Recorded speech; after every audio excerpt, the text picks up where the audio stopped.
A very, very, very special thank you to our sponsor, the Arin Fund.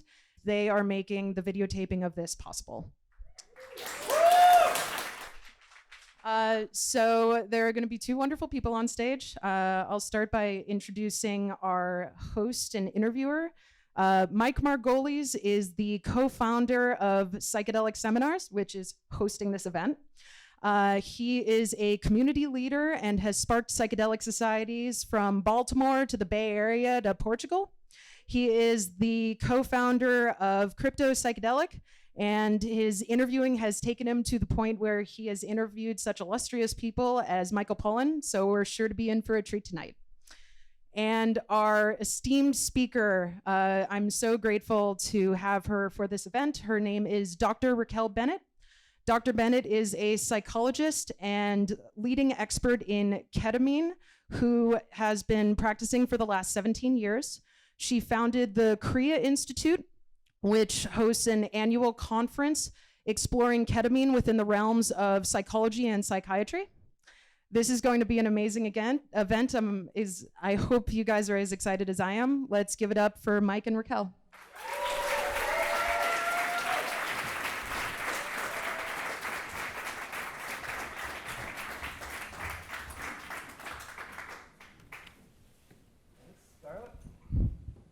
There are people in the room who might not know a lot about ketamine yet, and what ketamine is or what ketamine-assisted psychotherapy is. But I would love to hear your story, and for folks in this room to hear from you, how you got to ketamine, and what ketamine is told through the lens of your own personal discovery of it.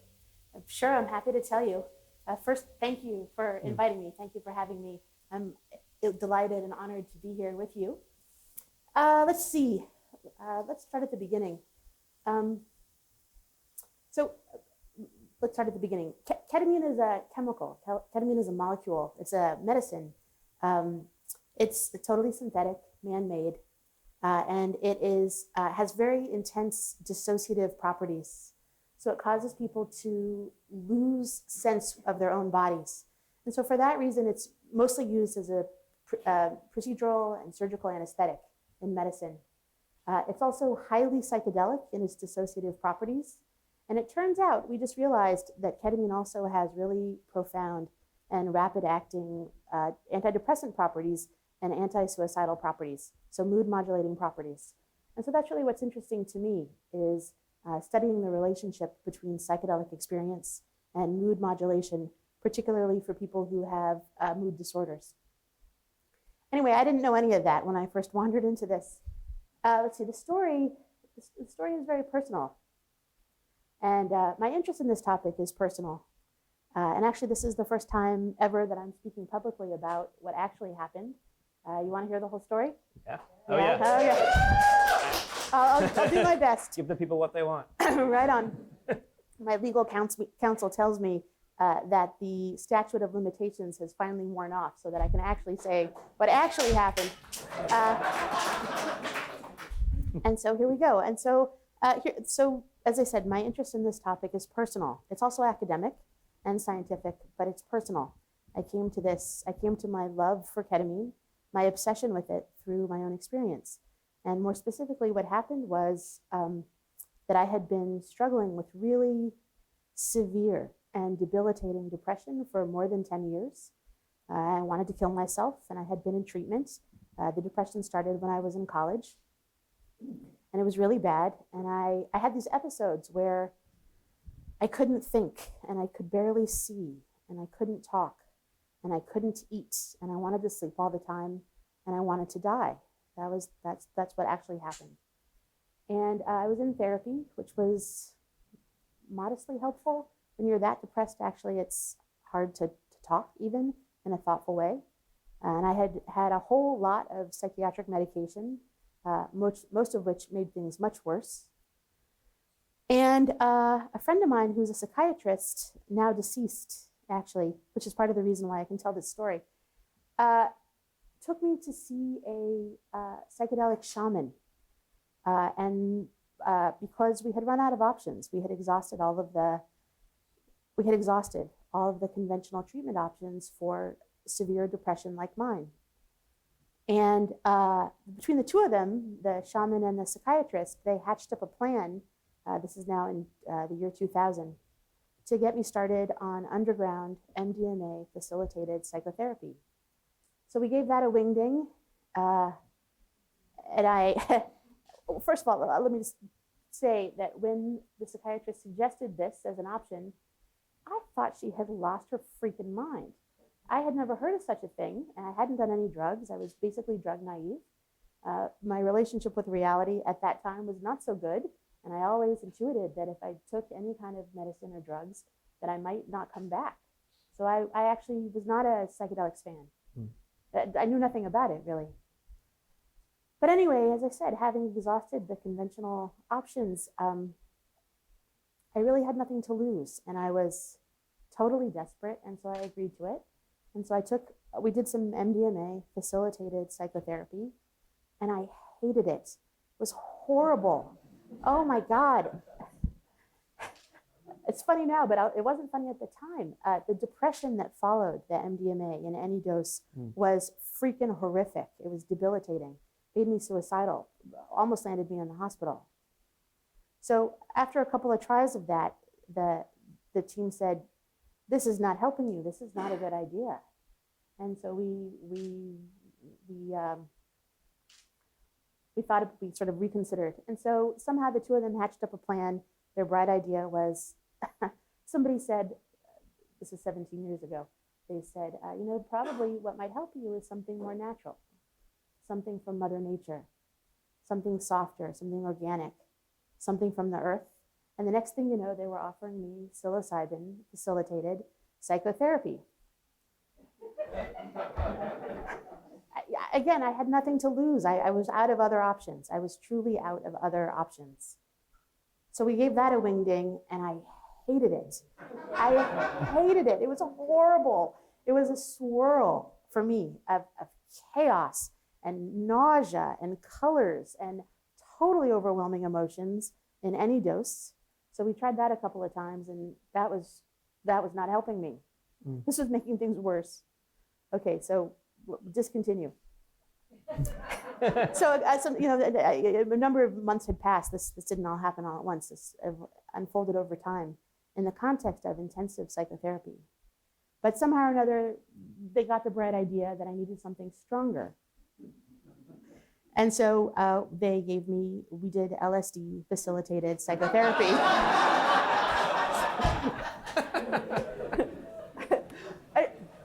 Izzy, I'm not going to go to jail for this, right? Are you in the back? I think I'm it's okay. a thumbs up. Okay, right on. Okay, so LSD facilitated psychotherapy, and that helped me. That helped profoundly. It had antidepressant effects, which I think we're not appreciating enough and not studying enough. It's really a shame. And I got a crash course in one day in mindfulness meditation, something that I wasn't familiar with. But basically what happened was, under the influence of LSD in the context of psychotherapy with someone who loved me and who I trusted, I suddenly learned how to observe my own mind all in one day. And I realized that part of my brain was telling me to kill myself, but that the rest of my brain didn't have to believe that, but rather I could observe it and I could say, that's so interesting. Part of my brain is telling me to kill myself. And I got curious. I wonder why it's doing that. So that was the first time that I wasn't actually having a suicidal crisis. I wasn't in it. I was just watching it.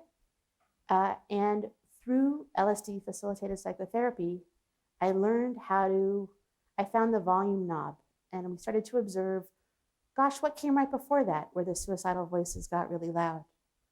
Can you do anything to soften that voice? Can you turn down the volume? What amplifies it? What makes it louder? What makes it more intense?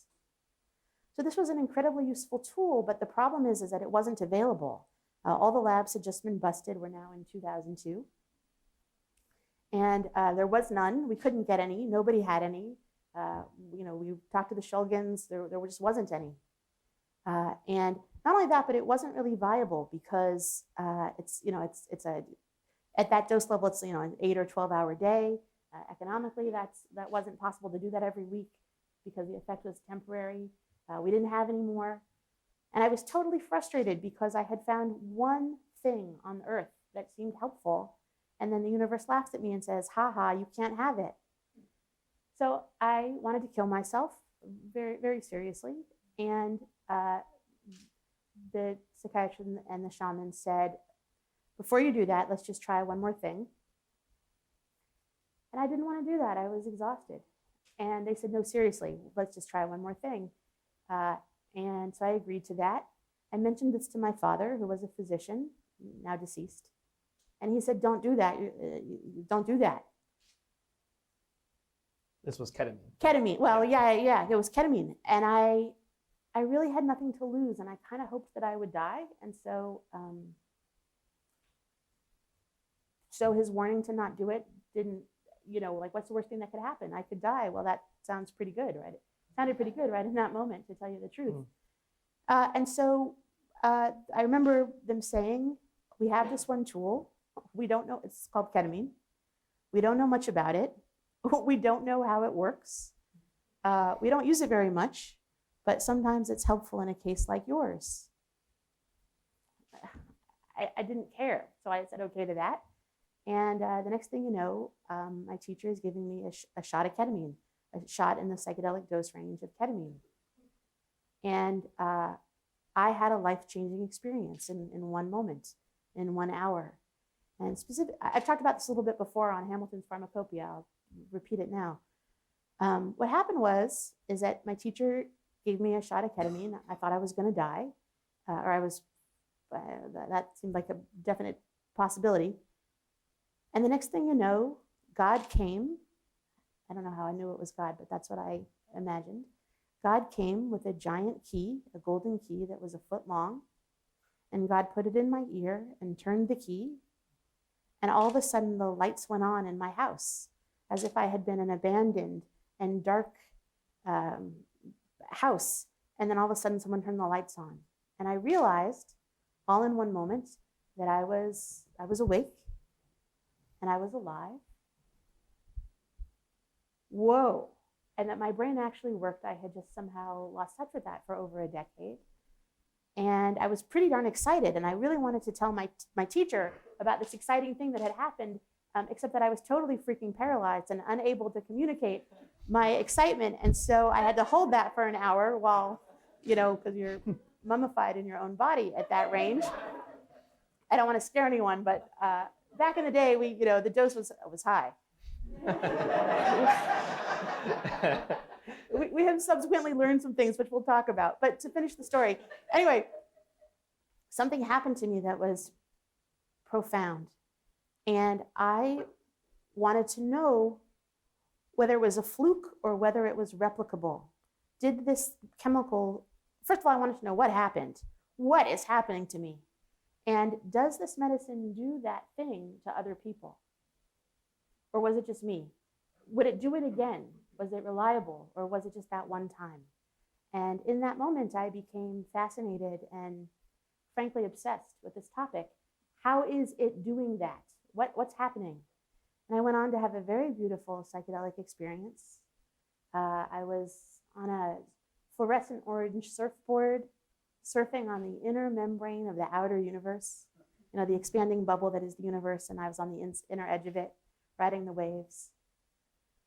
And then the next thing you know, I was a droplet in the river of love, the pink river of love, of energy and light, and it's hard to describe, but it runs through the whole universe. At least that's what I was envisioning or imagining.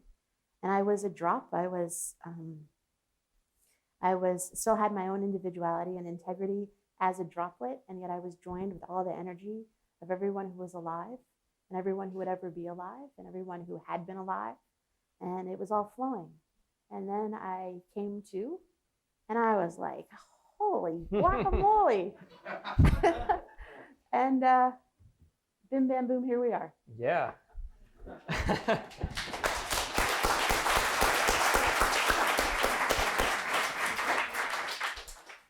Thank you for sharing that. And I think it's really important. I want to latch on to this experience that you had, and also something you said earlier about how this is the first time you think you've told this whole story, right, publicly. I told 95% of the story. 95% of the story. Yeah. And there's reason for that, right? There is this existing taboo around providers having their own experiences. And there's this idea just in medicine in general, right? That medicine is this just it's a biochemical material thing. You take a medicine, it does a thing. And yet, very clearly from your story, the experience itself, you had a key come on and turn the lights on, right? There was something very powerful and profound about the actual experiential component. Yeah, that's right. That's absolutely right. There's a lot in what you just said, and let's address a couple pieces of that. Yeah. So let's see, where do I want to go with that? So first of all, I have openly been a ketamine patient myself for 17 years, as well as a clinician and researcher and provider. And that certainly has been very controversial, and I've taken a lot of heat for talking about my own struggles with a mood disorder. Mm-hmm. But that's what happened. That's the real deal. And so certainly we can talk about the taboos against providers talking about their own experience. That's part of it. Part of it is the thing that made the ketamine compelling. What wasn't actually the experience, which I just described. That was part of it. But actually what was compelling for me is that it relieved my depression. It relieved the symptoms within a few minutes, within less than 10 minutes post-injection. And that effect persisted for months. So it was the sequelae that was fascinating to me, that it helped me. It was the only thing on earth that really solved my problem. And it's become a real struggle to figure out how to use it because the effect is temporary. And so what do you do with that? So we'll probably circle back to that. Yeah. And then there's this question of, is it chemical or is it experiential? Right. And how do we make sense of that? Western science has a bias against psychospiritual experience that prevents us from even studying. They don't even ask the question about the experiential part of a sacred medicine like ketamine or some of the other sacred medicines. So we need to address that as well. Yeah, and I think this is all a really interesting kind of entangled conversation here. Yeah, it sounds like it's a little bit of both in the case of ketamine, that there is an experiential component and there's something physical happening with a depression relief that's happening there. Yeah, let's go there. There's actually, I think the best way of thinking about ketamine, I think is let's flesh out the three different paradigms. Yeah, for that's ketamine great. treatment. I think that's a good place to sort of set the stage. So in the 17 years worth of work that I've done now on this topic, I've come to realize that there's three different dominant paradigms about how to use this tool. So I actually wrote about this for my doctoral dissertation, much to the chagrin of my school, who wouldn't originally let me use the word psychedelic in an academic document. So I fought with them for a whole year to be able to write what I wrote. I wrote a book about this. And so here's what I learned. There's a lot of disagreement in the field, even to this day, about how to use this tool, ketamine. And what we see now in the field is a convergence, or really a collision between different ideas. And so some of it comes from anesthesiology and medicine. Some of it comes from the underground psychedelic movement, mostly headed by Salvador Roquet in Mexico, and then also some from psychology and psychotherapy. So some folks think about ketamine for its biochemical properties. They think about it with respect to what it does to molecules, neurons, neurotransmitters. And so some docs like to administer ketamine. They recommend a low-dose ketamine infusion. So this really comes out of a chemotherapy model where you give ketamine by IV.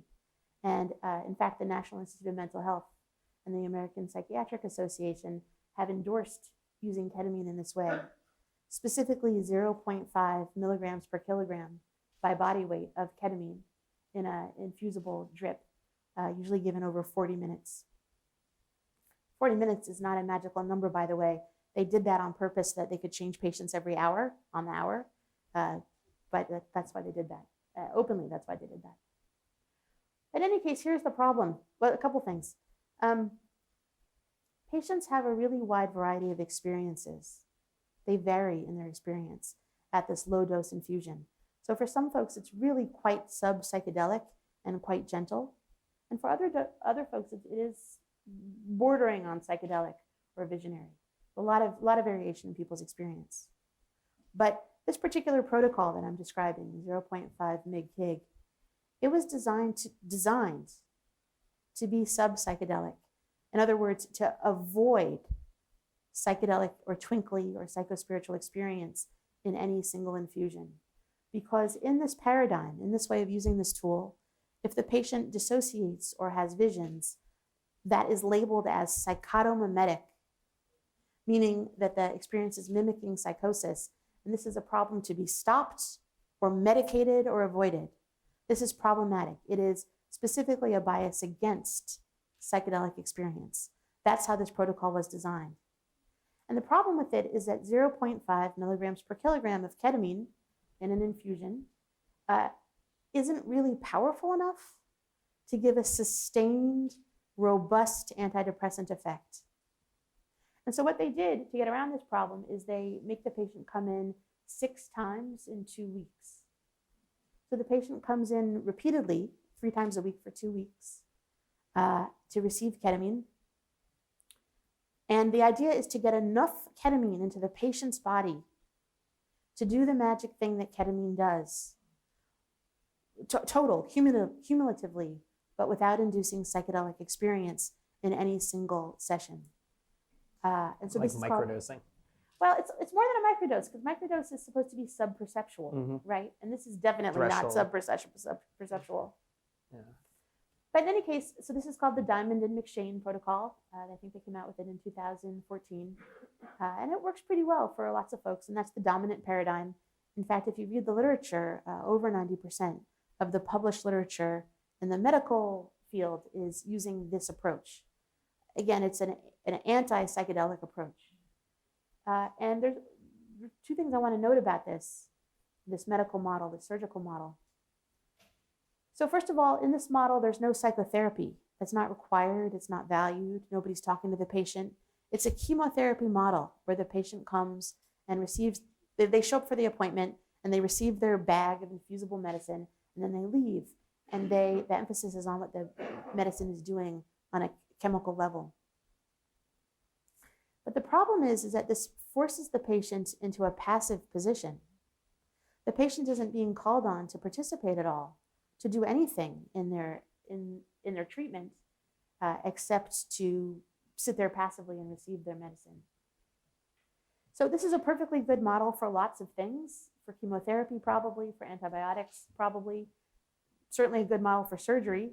If I need surgery, I certainly don't want to have to participate. I want you to do it. I want to just lie there. I just want to show up, and then I want you to take care of the rest. But the question is this an effective model, an effective paradigm for helping people who are having a chronic mental health problem, such as severe and refractory depression? And I don't think that it is. I think they're missing the point. I don't think that's optimal for a lot of folks. I think empowering patients to participate in moving toward wellness is really essential to the success of this treatment. So anyway, we're going to call that first thing, this low dose infusion, we're going to call that the medical or surgical approach to working with ketamine, with an emphasis on its biochemical activity. Let's set that to the side. I want to contrast that with something else. Same medicine, different paradigm. Same medicine, different values. Using ketamine as a lubricant for psychotherapy in a psychological model. And I just want to say hi to the ketamine providers in the house. I have a senior student here, Veronica. You can meet her later, who does this actually. But in any case, so in this way of using ketamine, you're using ketamine as a lubricant for the psychotherapy process. In an established psychotherapy between a patient and a therapist who know each other pretty well. And this is exactly the same as the MDMA model for the treatment of PTSD that's currently in trials. So the idea is to use the ketamine, which is relaxing, to help the patient to talk about material that is too painful or too shameful to get to otherwise, and to deepen the psychotherapy process. And specifically to use the ketamine to help the patient verbally metabolize difficult material and to untie the knots that they're in on the inside. And if I could add to that, it's the experiential component of ketamine, that dissociative quality, allows you to kind of step outside of yourself and look at yourself from a different vantage point. And in doing that, you can still be aware of your biography, but in similar to how MDMA works, right? You're not just shutting down. Yeah, you can right. Look at it from another place. Exactly. I'm not going to ask you how you know that, but From doing ketamine. Right. Me too. Anyway. So anyway, in this psychological... I have had an above board session with ketamine, for the record. I knew that. I guess everybody knows that now too. So Yeah. Right on. It can be very helpful. Anyway, so in ketamine facilitated psychotherapy, again, the emphasis is actually on the therapy, is actually on the talk process and on the relationship and on the space it opens up through the ketamine. That's a different model. It's the emphasis is really on the psychological metabolism of stuck material. So again, we're still, when you do ketamine facilitated therapy, the providers are largely trying to dose under the full psychedelic experience or this full dissociative experience. You don't want the patient too far out, because if they get too far out there, too dissociated, they don't want to talk to you. They don't even know that you're in the room. So it's still a somewhat sub-psychedelic dosing strategy, but with a totally different emphasis and a totally different set of values than the medical surgical model that I described first. So so now we've discussed a psychological and relational model of working with ketamine. And so finally that brings us to the third paradigm that I want to describe. So yet a different way of working with ketamine that we're exploring. Same medicine, different dosing strategy. Same medicine, ketamine, different set of values. So the third way of working with ketamine is in a shamanic or psychedelic paradigm. And so when you're working with it in a shamanic paradigm, the purpose of administering ketamine in this perspective is specifically to induce and invite psychedelic experience, mystical experience, on purpose, because as a provider, you believe that the visions are valuable. You're not trying to avoid them. In fact, you're trying to take the person there. You're trying to open up that space. And as a provider, you believe that the visions are meaningful and have a message that can be informative and instructive to the patient. So this is a completely psychedelic model that values psychedelic experience. What else do I want to say about it? And so then there's actually two steps in this. There's many steps in it. And actually, if I can add more to that third model, in the same way that the second model you described is similar to MDMA-assisted psychotherapy, that third model you described is very similar to me to how psilocybin is being used at Hopkins and other universities. Psilocybin could be used other ways too, but in particular, for example, in the people with life-threatening illness study at Hopkins and NYU, they are intentionally trying to get them to mystical experience land. Exactly, that's right. So in order to do this, in order to work in the psychedelic dose range with ketamine, there are a couple of things that need to happen. First of all, patients need to be selected very carefully. Only a tiny fraction of clinical patients are actually truly a good candidate for this. It's a much smaller number than you would think. About 1/6, I think, of people actually are appropriate to go into that dose range. Much lower than you would think. And it requires very extensive patient preparation before you can put someone there, because this kind of experience can be very frightening if you're not adequately prepared. And then but with patient selection and patient preparation, then you can administer ketamine in the presence of a medical professional who supervises it, and give people a very temporary, very psychedelic dissociative experience where they lose contact with sensory input from their bodies. And as those signals quiet, the imagination or the soul, whatever language you want to use, becomes freed up to travel and expand. And people get into a very expansive or transpersonal state. We can talk more about that. And that is going on for about an hour plus, followed by another hour or two of recovery. And then at that point, the therapy begins later in the day or the next day, where together the therapist and the client are trying to construct meaning out of what the patient saw. What did they see and what does it mean? And more importantly, how can you find something actionable, something that the patient can actually do in their daily lives as a daily practice? What can they do differently as informed by the medicine to move themselves toward wellness? And then in therapy, you support the patients to implement that change, even if it's a baby step. So what I want to say about this is that this is, for me, this is the dividing line between recreational ketamine use and therapeutic use, is this actionable step and the exploration and the support and the accountability to help the patient make the change that they need to make, that was informed by the medicine, so that they are getting better, that their symptoms are getting better.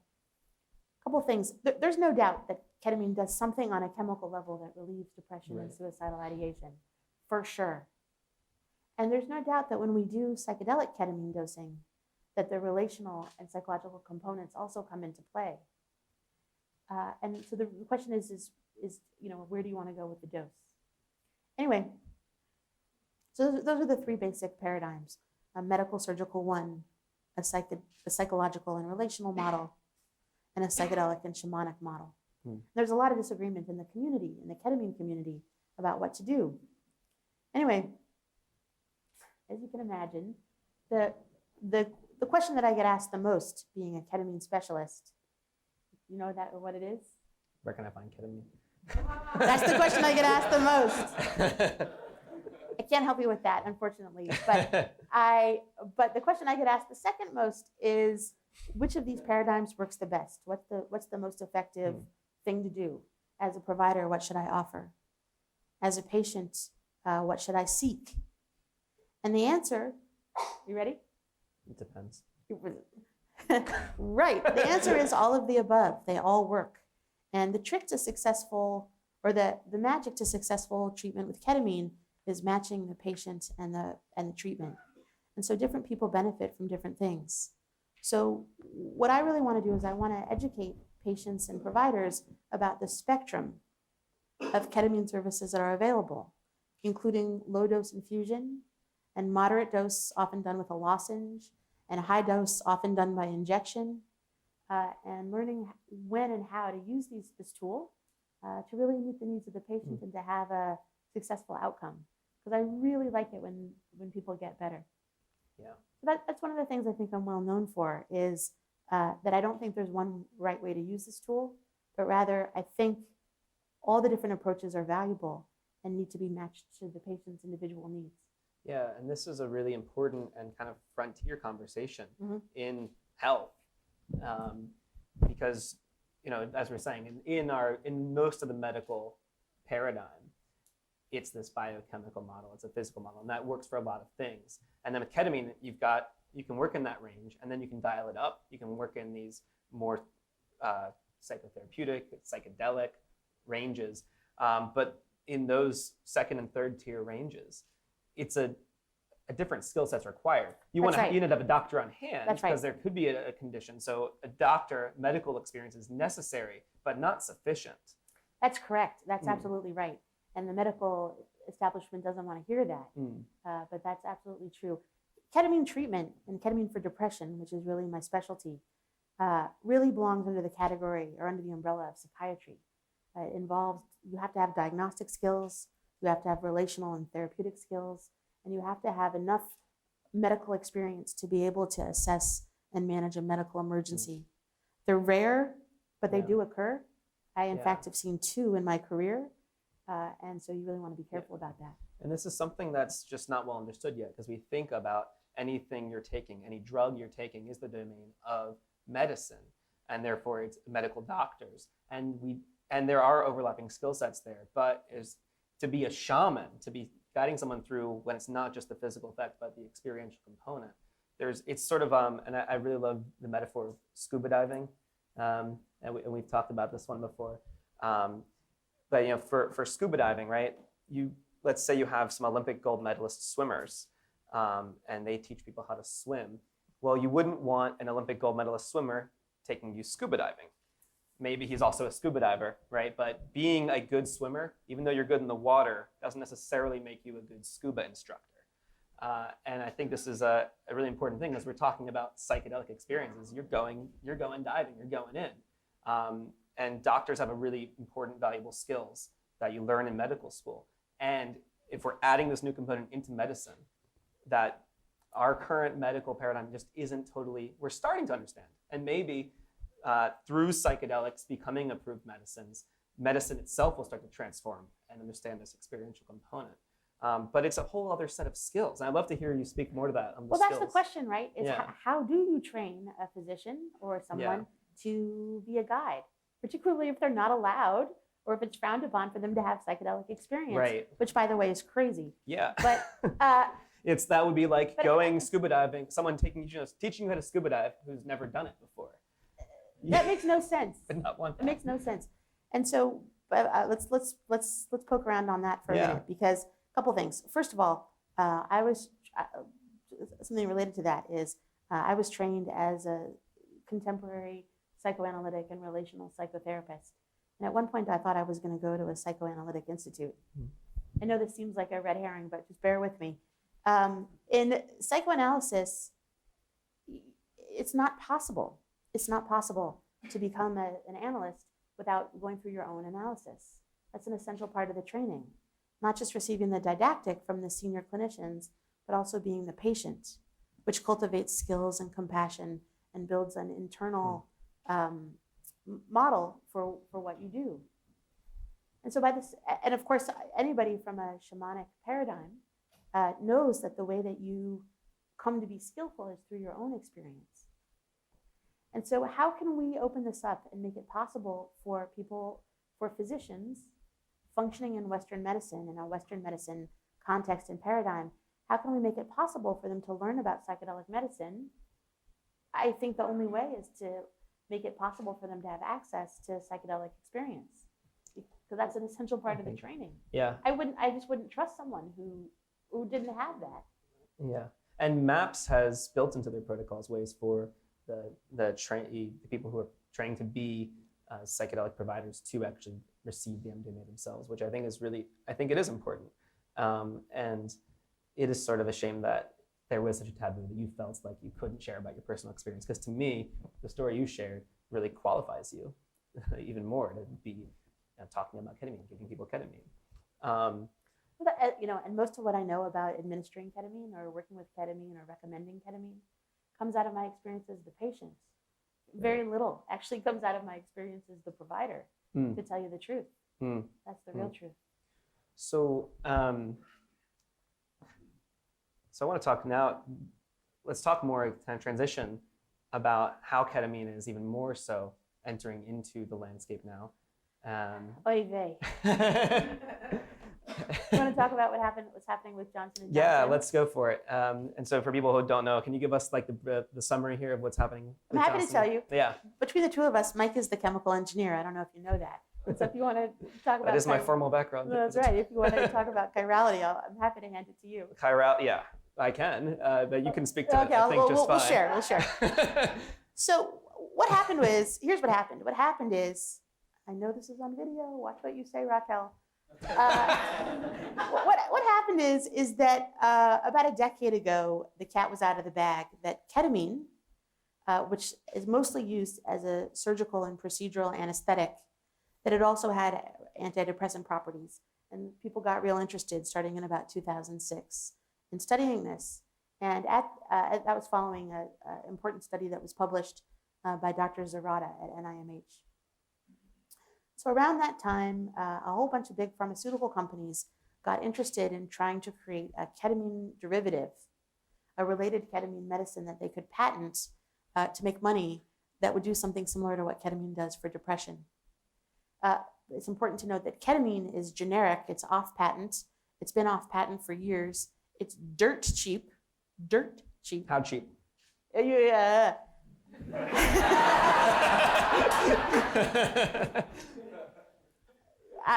I'll tell you, give me a second. I'll get to that in a second. Let's talk about what happened to Johnson & Johnson. Don't ruin the punchline, Mike. We're getting there. So what happened is a whole bunch of companies, and then pretty soon everybody followed suit. A whole bunch of companies, so everybody and their mother's brother for the last decade has been trying to create a version of ketamine that they could patent. And so I saw some of the early studies. I was involved in some of them. And what happened is they found different companies found several molecules that work for treating depression, but they got eliminated from out of the early trials because they were psychedelic. And that was considered a problematic side effect. And so they axed all those, and next thing you know, they had nothing left to study. And so, okay. The most interesting part. Yeah, right. Okay, so they didn't want to hear that. And I actually got axed from a study that I was working on because they figured out that I was interested in psychedelic experience. And so that automatically disqualified me from being a legitimate clinician or something like that. Anyway, they were not able in the pharmaceutical industry to this time to make a ketamine derivative that does the magic thing that ketamine does, that they could make money off of. And so what they did instead is they came up with a different strategy. Johnson & Johnson led the field on this, and they made a filtered ketamine product, which just recently got FDA approved. And so what they did is they took ketamine, and I'll let you explain the chirality piece. Yeah. But they took ketamine that is oriented in space, where the little molecules that are floating around in the solution are right-handed and left-handed. Yeah, there's two versions of ketamine, S and R, and they're just mirror image. They're non-superimposable mirror images, like your hands. And so when you get racemic generic ketamine, it is a combination of both the left hand and right hand, the S and R version of ketamine. Yeah, it has to do with the fact that molecules bend in space, and they're three-dimensional. They're not flat, even though my necklace is flat. But, oh my God, somebody asked me if this was MDMA. Really? Okay. The real question is that S-ketamine or R-ketamine? It's S. Shame, the look of shame. Somebody made it for me. It's not my fault. But anyway, okay, back to the S-ketamine. So when you get generic ketamine, the cheap kind, when you get that for anesthesia, the molecules are bent. Some are bent to the right and some are bent to the left. And so it's a mixture in generic ketamine. So here's what Johnson & Johnson did to get around the patent issue. They created a filter, and they patented the filtration process. So what they did is they took generic ketamine, which is dirt cheap, and they ran it through this filter, and they removed all the right-handed ketamine molecules floating around in there, and they threw them out, which, by the way, is a waste of good ketamine. And they are now selling you the left-handed ketamine molecules in their solution, and this is called esketamine. It's also called Spravato. And so what happened was, over the last number of years, Johnson & Johnson has invested millions of dollars in funding the required trials to get FDA approval for left-handed ketamine, which, by the way, is no better or different than generic or mixed ketamine, but it's filtered. Left-handed ketamine, put it up your nose. They got approval for the treatment of depression. This now gives us FDA approval, which has completely changed the field. And they have a patent on it. They have a patent on it. And then ask me again how much it costs. How much does it cost? Right, okay, so 100 milligrams of generic ketamine, mixed ketamine, also called racemic ketamine, $1.59 retail for 100 milligrams. So we can provide you with the supplies that you need, not including our time, for less than you paid for the bottle of water that you're holding right now. $1.59. You know how many cups of coffee at Starbucks you can buy? Like, seriously, that's like 3 cups of coffee. $1.59 for generic ketamine, the old kind, that we've been using for 17 years, injectable, 25 cents for the syringe, by the way, sterile syringe. So now we're at like $1.84 in supplies. Yeah. Okay. So if you want the filtered kind, the left-handed kind, $850 for 84 milligrams. Because it was filtered. Not that it's different clinically, but it's filtered. So the problem here is that there's a systemic flaw, and the flaw is the way that FDA approval is the way that system functions. In particular, how the trials are funded. So it's very complicated, Yeah. but anyway, they're making a huge profit. And well, that's a really important point, right? Because to get FDA approval requires a substantial amount of money. It's millions of dollars, more than, I don't know, a lot of money to get FDA approval. So it's a very hard sell for any company, for a pharmaceutical company to go through spending all that money to get a product FDA approved if they don't have a patent on it. So the way the system is set up is it really incentivizes getting patents and sometimes making arbitrary changes like this to get a patent, to justify paying all the money to get the FDA approval, so then bring it to market. Yeah, I mean, we've known for a long time that ketamine works well for depression, but nobody could get it together, or nobody was motivated or incentivized to do the studies that were required to get FDA approval to use ketamine for depression. And yeah, let's clarification on that, right? So ketamine is currently an approved medication, but not the racemic ketamine, but it's an off-label use for depression. Yeah, that's correct. It's really confusing, but let's see if we can sort this out. Yeah. So generic racemic mixed ketamine with the right-handed and the left-handed molecules floating around in there. So that is on DEA Schedule 3. That means that it has a valid medical use in anesthesia, and that physicians are allowed to prescribe it, and that companies are allowed to manufacture and distribute it, and you're allowed to be in possession of it. That's what that means. So the DEA is controlling the scheduling, and so that's one entity that has a say on what's legal. The FDA is a totally different entity. It's a different organization. There's a lot of confusion about the two. The FDA controls what medications can be used for what purposes. So generic ketamine, mixed ketamine, racemic ketamine, is FDA approved for anesthesia and analgesia. In other words, managing sedation and pain. But at this point in time, generic racemic mixed ketamine is not FDA approved for any psychiatric indication. And the only reason that this is important is because insurance coverage is intimately tied to FDA approval. So insurance doesn't have to cover it if it's not FDA approved. So in other words, we've known, we have ketamine available, and we've known through people doing this that it can be helpful for depression. We've known this for many years, but it hasn't gone through the formal process of the FDA trials. Therefore, because it doesn't have that approval, it isn't covered by insurance. And what we're left with is Johnson & Johnson has taken a filtered version of that, taken that through the FDA trials and gotten that patented. And now that's the FDA approved ketamine for depression. And so only the left-handed, only the filtered ketamine, the esketamine, has been approved it's patented by Johnson & Johnson, and it was very recently approved by the FDA for the treatment of depression. And so the question that is unanswered, that we're still grappling with right in the moment at this time, it's very much like the psilocybin mushrooms thing. Can you if you change the chemical composition or filter it, is it as effective, or is it what does that mean for the industry? We should dig into that. But what's unclear at this time is whether insurance companies are going to cover the use of generic racemic mixed ketamine for depression or for other psychiatric indications. There's a whole number of things that it's good for. And so that's a little unclear. And another thing that's unclear is whether it's legal and whether it's what the medical industry's position is going to be on the use of ketamine for people who are essentially well or curious or who want to do spiritual exploration.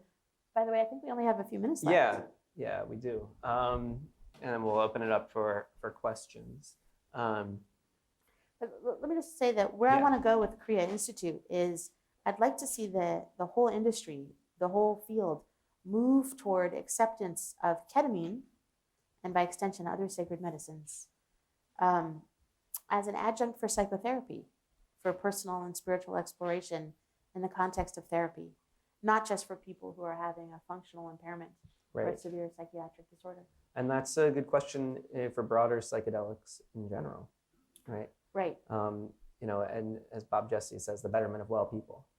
and so that's the next step is, there is value, say, in having psychedelic experiences, even if you don't have depression or anything that's been diagnosed. Right, so this is the tricky part of ketamine, right? Which is that it's a very powerful tool and probably needs to be used in a structured and contained environment.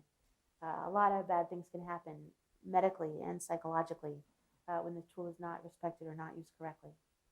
But if you embed it in a structured and safe setting, and you're attentive to the relationship, you're attentive to the psychological and medical needs of the client,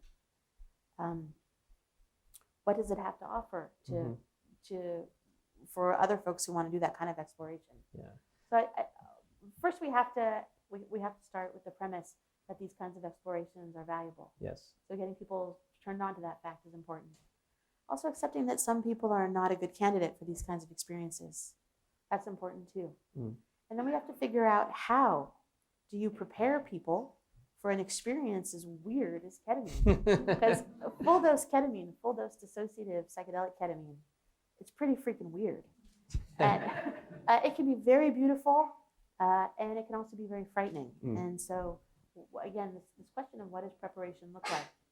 Right. So these are all the things I think that we're trying to unpack right now, and that we talk about it at great length at KRIYA conference. Yeah, KRIYA conference. That's the shirt I'm wearing, actually.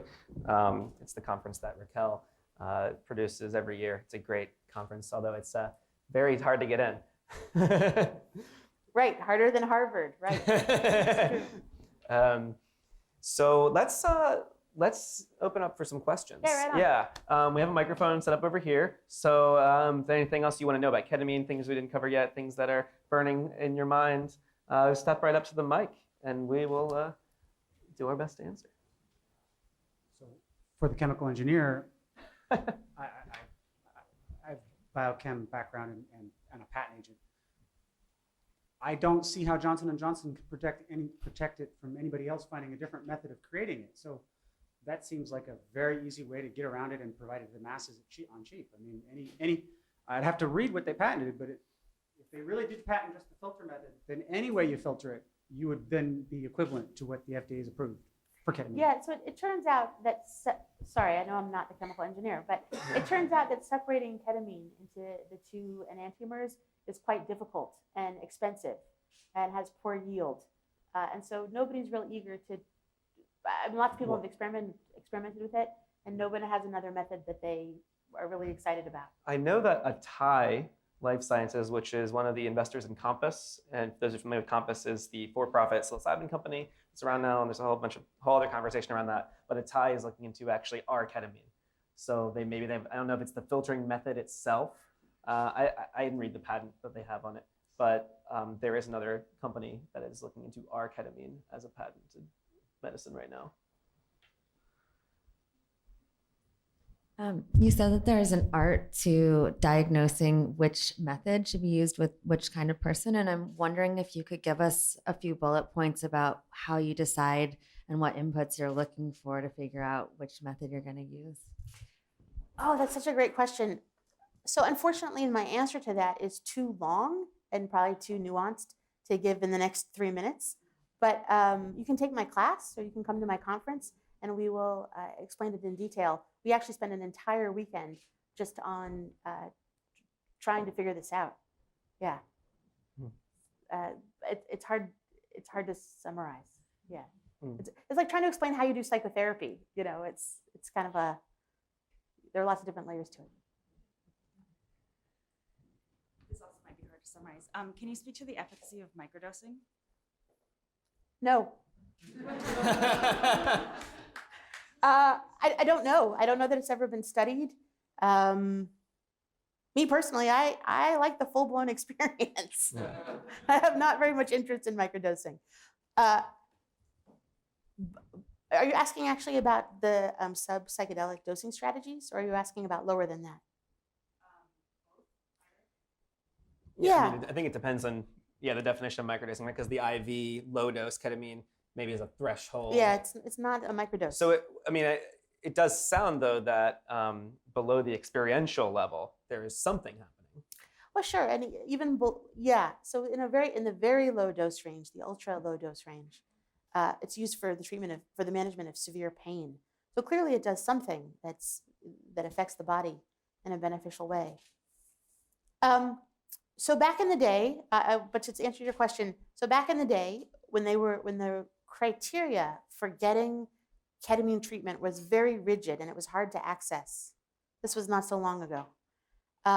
70% of people with severe and refractory recurrent depressive illness, refractory means they weren't helped by anything else, 70% of them, so 2/3 of people who got ketamine infusion in the lower dose range reported improvement, subjective improvement. I mean, that's insane. That's an outrageous number it's a huge number in psychology and psychiatry of people who are helped. That also means that about 1/3 of people are not helped by this. And we're trying to figure out whether the efficacy goes up. If the dose goes up, that's a little unclear. And then we're trying to figure out if the efficacy goes up if you combine ketamine with psychotherapy. Psychotherapy is a really difficult variable to study, but anybody who does this or who's been doing it for a while can tell you that the efficacy goes up if you combine two powerful tools, ketamine treatment and therapy. And so there are a couple of studies currently being done. One was just published, actually, the Wolfson-Dorr paper. But there are a couple of other studies now being planned to look at this. But here's what I wanted to say, is that as we give ketamine more broadly, the efficacy now, the reported efficacy in the literature went down to about 40%. And why is that? Well, obviously, because we're giving it too broadly. We're giving it to everything. We're giving it for every kind of disorder because we don't have other tools available. And so what we really need to have happen is we need to be able to match the treatment to the patient. And some patients are an excellent candidate for MDMA. And some people are an excellent candidate for psilocybin treatment or LSD or whatever, or none of the above, or exercise or psychotherapy or conventional medication. So what needs to happen is we need to have a variety of tools at our disposal, not just ketamine. But anyway, we're using ketamine very broadly now, and I actually think that's problematic. And matching to the patient, and this is a really important point, is in the FDA trials, you have to do this really broad trial, make sure that does it work on X% of people. But I think we're even maybe asking the wrong question. It's not like, do these things work, but it's when do these things work? Right. Who do they work on? Right what on. are the conditions under which these different tools work? And kind of, we need to rethink, I think, a lot of how we do that process, especially with psychedelic medicine. Well, that's the thing, right? I'm so glad you said that, Mike, because the studies that are done, the clinical quantitative studies about ketamine, about everything, they look at the patient a few days post-treatment, and they may even do a longitudinal study and look at them 21 days post-treatment or something, maybe a few months. But what happens when people have life-changing experience? When people have psychedelic experience that's so profound, something opens for them, or they see something, or they have a shift in their relationship with reality that endures for years. 17 years later, I'm still thinking about that first day. I've had hundreds of ketamine experiences, many of them forgettable, and several of them very memorable. But there are no longitudinal studies that track patients over that period of time, over the course of years, to look at how psychedelic medicine or sacred medicine or treatment with sacred medicine can change the course of a person's life. And so that is a systematic problem in the questions that we ask and how we study these things.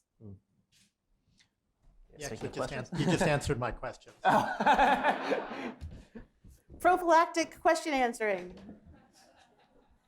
So I'm a bit of a layman. I don't have any kind of medical or science background, but I've done a lot of research, and I also suffer from a TBI. And can you speak to some of the maybe more long term, if I've heard of neurodegenerative effects as well as impact to memory over long term use?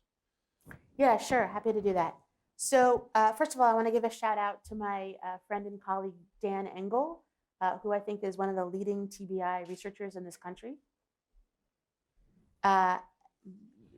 So someone worth talking to. The short answer, is there a short answer?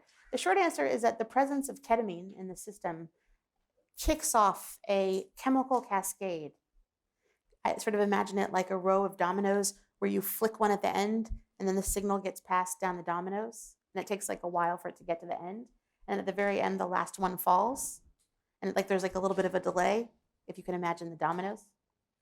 So the presence of ketamine kicks off a chemical cascade that results in the creation of new proteins and the expression of genes that leads to the creation of proteins that leads to neurogenesis or synaptogenesis, which means that the tips of the neurons, the dendritic tips, sprout out, they pop out, and you can see this under the microscope, that forms new neural connections in your nervous system, and in particular in the brain. And so what's interesting about that is that for people who are depressed, if you do an autopsy on someone with severe depression, what you see is that their dendritic tips have withdrawn, they've retracted, and they have fewer than average connections. So ketamine reverses this process. Ketamine induces the sprouting of these tips and the connections between neurons in the brain, more connectivity. And that opens the possibility for learning, and in particular relational learning, relational relearning, and learning new things. It may be it's obviously useful in the treatment of depression. It may be useful in cognitive disorders like Alzheimer's. We're not sure, and other dementias. And then you got to talk to Dr. Engel about its usefulness in recovery from TBI.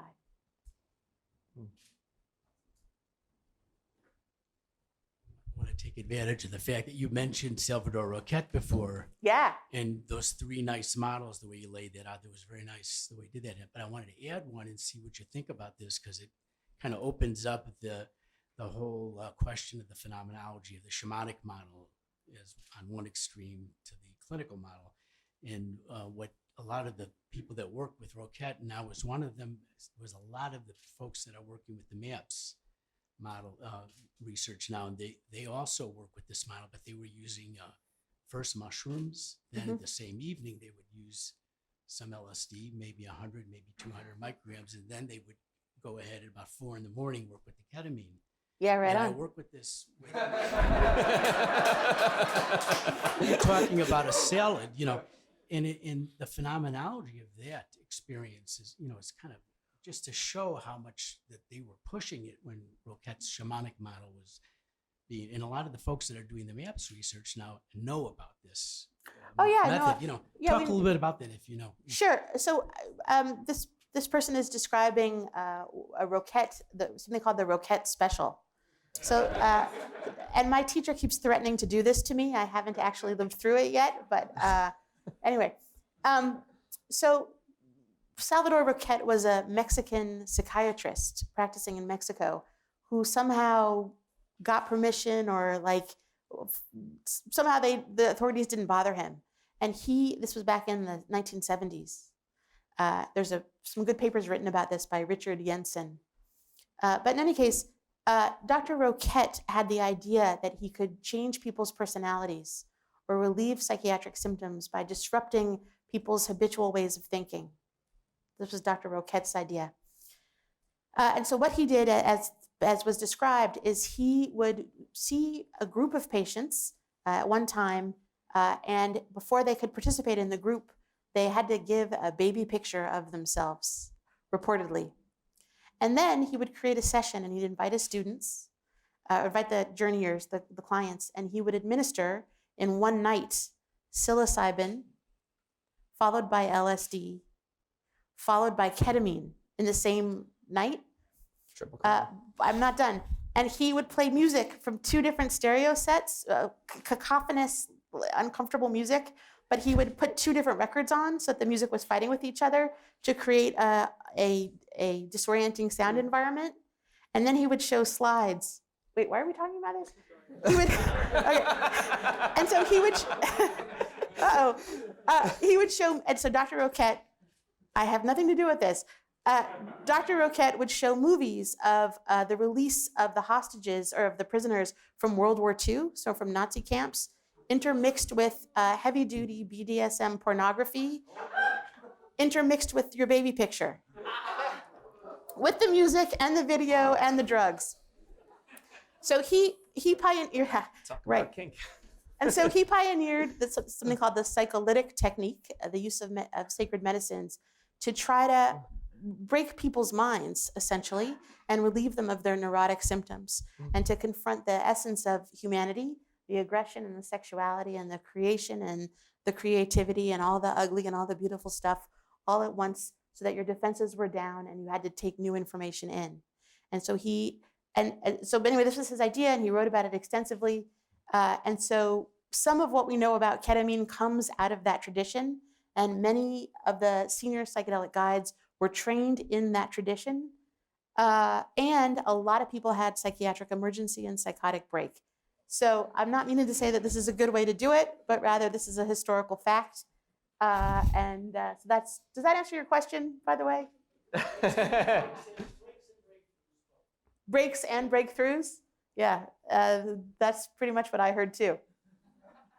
Yeah, we don't do that. Other questions? Yeah, I know they do this with cancer. Is there anyone studying whether there are genetic markers for whether ketamine will work or other psychedelics? Yes, there are some folks studying biochemical markers for depression and for ketamine treatment, who's going to be receptive. But I have to tell you the truth, I don't believe in that. I think that ketamine treatment is effective for a variety of reasons. Part of it is the biochemical part of it is the relational part of it is the visions for people who are appropriate for that. And those things can't be predicted, as far as I know, by anything in biotechnology. Have you seen a common theme reveal itself regarding set and setting in your experiences with ketamine? Yes, yes. The single most important variable in ketamine treatment is setting. And so much of medicine is not attentive to setting. And they're giving people shots of ketamine in the ER with the noise and the chaos and the screaming people and the lights. And it's just not a smart idea. Setting is a really undervalued variable. But here's the thing. Fear is a mitigator of the antidepressant effect and the psychedelic effect of ketamine. And so having people in an environment where they feel safe and comfortable and relaxed, where they can open their body, relax their body and open their mind, that is essential to effective ketamine treatment, I think. And for that reason, I never, ever see anybody for a single session of ketamine anymore. We only do trios. And the reason for that is because here's the reason. The reason for that is that it takes most clients at least 3 sessions to settle into being comfortable with me, with the environment, with my team, with the medicine. And we never give anybody a full-blown psychedelic dose of ketamine to start with, ever, ever, because that would scare people. You got to start a little low, and then you kind of got to tiptoe up on it, in my opinion. Anyway, what I'm trying to say is that relaxing into the medicine is vital for the success of ketamine treatment, including the setting. I'm all about the music. God, back in the early days, the docs that I worked with wouldn't let me play music. And somebody objected because I wanted to bring a plant. And the rug that I wanted to bring in for some color, you're not allowed to do that because then you can't use the disinfectant on the tile floor, et cetera and so forth. So it's really been an evolution. Again, it's the collision of a medical paradigm and a psychedelic paradigm as we try to figure out how to use this tool. How do we use ketamine for spiritual exploration? How do we use it to treat psychiatric disorders? All of that we're in the process of trying to figure it out. I was going to follow up if you've seen a trend as well in music. Yeah, we actually have a music expert in the house, my friend Eric over there. Yeah, so I have music that I like or that I like to use for journeys with people. I work with a medical team, in case I didn't say that earlier. And so you can find the music that I like on my website, KRIYAinstitute.com. And there's a link to the music. But people have all different kinds of taste. And so the music that I like pulls for different emotions. There's parts that are primal and pull for some anger, and there are parts that are mournful that pull for some sadness, and there are parts that are joyful and that pull for the delight of being alive, the miracle of being alive. And so that's how I like to put together a playlist. But I think if you have other ideas, please send them to me. I'd love to hear what you are interested into. And yeah, there's room for a lot of different ideas. The other thing that's worth knowing is that music sounds faster and it sounds louder under the influence of ketamine. And so you have to adjust for that in putting together a playlist, particularly as you go up into the higher dose range. Thanks.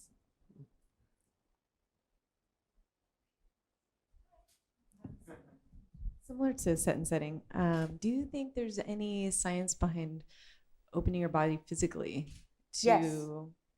in order for it not to be a body-based dosage level?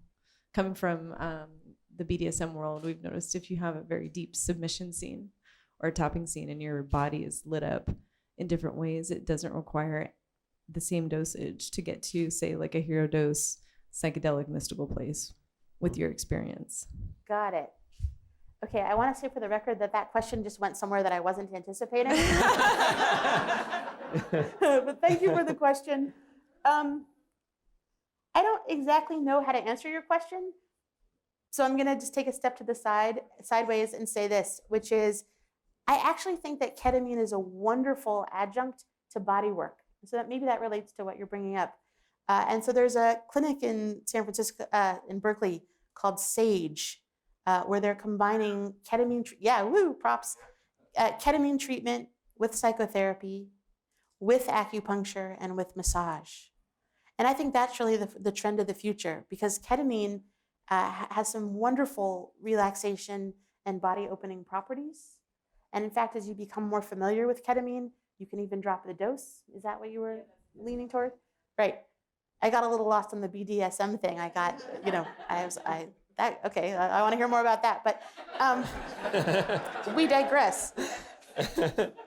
But in any case, so in one of the projects that I'm working on, we're now starting to combine ketamine administration with body work as a treatment for depression.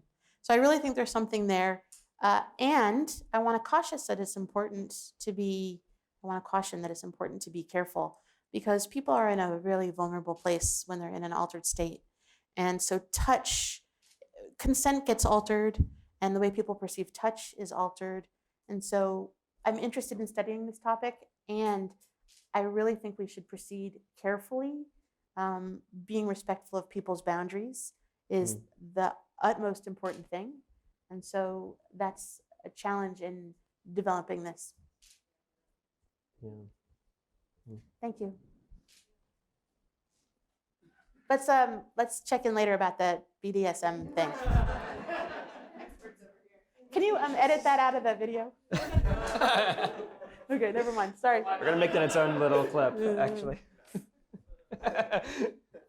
Hi, thank you for your talk today. And we've talked about a lot of the positive elements of ketamine. I was wondering if there are any negative ones we could talk about, any physiological, addictive, any elements that cautionary tales. Thank you for that question. Yeah, right on. Well, so yeah, absolutely yes. So in thinking about the adverse effects, here's what we need to do. We need to think about medical adverse effects or physical ones, and then we need to also talk about psychological adverse reactions. So these are two separate but related topics. And I think we give way too little attention to the bad things that happen psychologically when people are unprepared or dosed inappropriately or in the wrong setting. So that's a harder question to answer, but with respect to the physical stuff, ketamine has a whole bunch of side effects. All medicines do. You have to remember that you're playing with the most abundant neurotransmitter pathway in your body. And you really shouldn't be doing that unless you have a good reason, a compelling reason to do that, and you're well prepared for what could come up. But in terms of non-life-threatening side effects, people experience nausea, headache, tremor, changes in vision, cystitis, which is dysfunction of the urological and excretory system. I'm sure I'm forgetting one. Check my website. I have a whole list. So those are the things that are annoying but not life-threatening. And then there are some life-threatening things that can happen. Ketamine mixed with the wrong stuff can cause a seizure, and ketamine can cause respiratory distress. And specifically what happens is that the muscles of the throat relax too much, and then the airway starts to collapse. So those two things, seizure and respiratory distress, are medical emergencies that require immediate assessment and intervention. And I gotta tell you honestly, having seen these things before, you cannot wait to call the ambulance and then wait 10 minutes for them to come. That's gonna be bad. So people need to respect that this is a very powerful tool that needs to be used cautiously and thoughtfully and respectfully. So yes, bad things absolutely can happen. Maybe I'll stop there. Did I answer your question? Could you speak towards any like addictive elements? Yeah, that's a great question. So we don't think that ketamine is physiologically addictive. It's not dopaminergic enough. It doesn't, and people don't feel horrible after taking it, certainly not in a therapeutic context, that it doesn't pull for addiction. That said, it is absolutely possible to become psychologically addicted to it, to the distance and the spaciousness and the transpersonal experience. We have not seen that in the therapeutic ketamine literature or in clinical experience yet, but certainly we all know from the recreational world that people can overuse ketamine and then get themselves into some sort of trouble. Certainly, the more you use it, the more of a problem it is. Just like caffeine or sugar, if you put something into your body frequently and you habituate your body to it, anything, not just ketamine, then when you stop using it, then you feel weird. And so sometimes we hear about that. I'm not super concerned about creating addicts when ketamine is used ceremonially in therapeutic ketamine and used in a structured way. I'm really concerned about what's going to happen with Spravato, this filtered nasal spray business, where if you don't have any therapy with it and all you do is you come back for treatment once a week for the rest of your life, which I think is what Johnson & Johnson is hoping for, but you haven't given the people any actual tools to help themselves, or that's not part of the plan, you're going to create a whole bunch of addicts. So that's going to be a whole new problem that we haven't even encountered yet, but that I'm really worried about. Does that answer your question? I've got some follow-up questions for you, actually. Could you speak to the difference between addiction and maintenance dependence? Yeah, I love that question. This is a really tricky topic, but it's a really important one. And so here's what I'm going to say about this. I consider myself ketamine dependent, but I don't consider myself an addict, and here's why. And I'll use myself as an example to answer your question. Yeah, thank you. I appreciate the personal example, actually. Right on. Ketamine does something for me that no other medicine does. I've tried everything on earth that solves a problem in my functioning and in my brain. And so, and believe me, I've tried everything. And so in that sense, I think of myself as being ketamine dependent. I need to take it in an ongoing way with long intervals in between to stay well, along with therapy and exercise, and I take oral meds and all that jazz, sleep schedule. But I think of myself as dependent on ketamine to stay well in the same way that someone who's diabetic needs insulin, or my father was on heart medicine for years. Nobody thought he was an addict. It was just that he was taking a medication that his body needed that solved a chemical problem that he was having, some sort of deficiency or imbalance. You could say that about any kind of medicine. So I consider myself ketamine dependent. I was off of it for a year, and it was the worst year of my life because conventional treatment we couldn't come up with something that worked as well. But addiction is something different. Addiction is when you know something is hurting you or having an adverse effect in your life, and you use it anyway despite the adverse consequences, or you reach for your substance of addiction or your addiction to cope with stress. You use it as a coping tool. So that's what I think addiction is. And for the record, I never use ketamine in between my scheduled appointments. And you know me pretty well. You know that all kinds of terrible things have happened in the last couple of years. And I don't take ketamine as a coping strategy. I don't use it when I'm bored or stressed or angry or depressed even. I use it on a strict maintenance regimen as scheduled with my clinical team.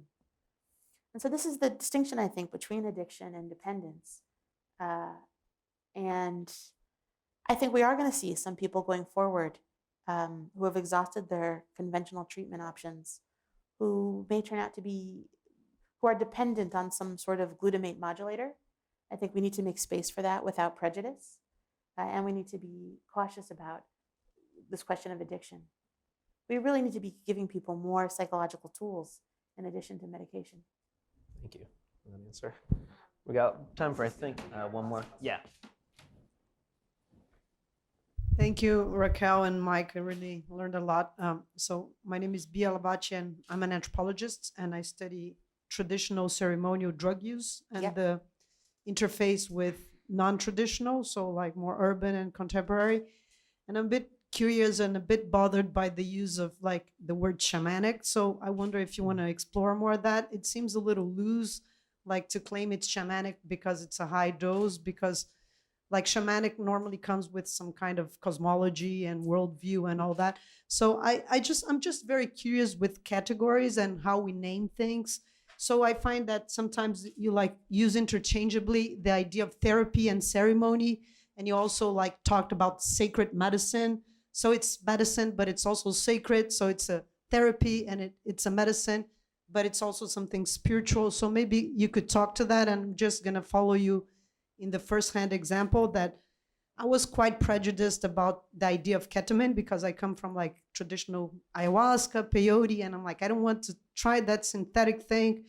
And I did, and I liked it, and it was good. And, you know, somebody here present helped. But I kind of felt that it was something cold.